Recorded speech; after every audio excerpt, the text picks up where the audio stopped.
بسم الله الرحمن الرحيم.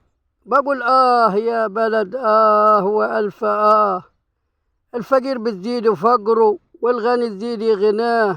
الغني يبقى في أمان والفقير بيزيد أذاه.